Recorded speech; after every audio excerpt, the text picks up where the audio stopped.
بصوا، طبعا انا طالعه لكم يعني جابر من غير ميك اب، بس اللي يشجعني ان في ألذ واحلى واحده في مصر بتطلع من غير نقطه، ما بتحطش فلاتر اصلا، ما تعرفش الفلاتر. احنا بنعرف نحط فلاتر. بصوا مين معايا، بيبي.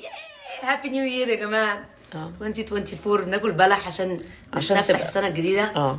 قولي لي يا علا، حبيبتي، ما بتضعفيش قدام الفلاتر؟ انا بشوفك ست طبيعيه بتطلعي كده من غير بس نقطه الفلاتر ميك اب. كلها غريبه جدا بصراحه. تقصدي ايه؟ لا الفلاتر هعتبر كلها ده في كومبليمون. ايوه هعتبر ده كومبليمون.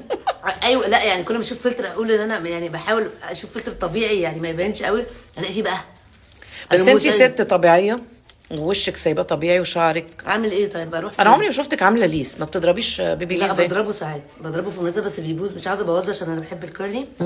وده شعري، ده طبيعتي، فانا ما احبش اغير نفسي غير طبعا في التمثيل لو مضطرين. لو في دور. بس هو الصح ان الواحد يحب نفسه زي ما هو. يعني كده. الست لو شعرها كيرلي تسيبه. فاحنا احنا افارقه، صح؟ يعني المصريين افارقه.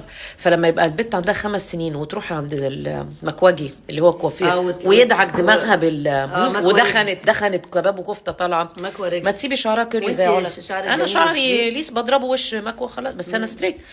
بس انت معايا ان كل واحد لازم يحب نفسه زي ما هو. طبعا 2024 كل واحد يا جماعه يحتضن الكيرلي اللي جواه والليس اللي جواه وكل سنه وانتم طيبين.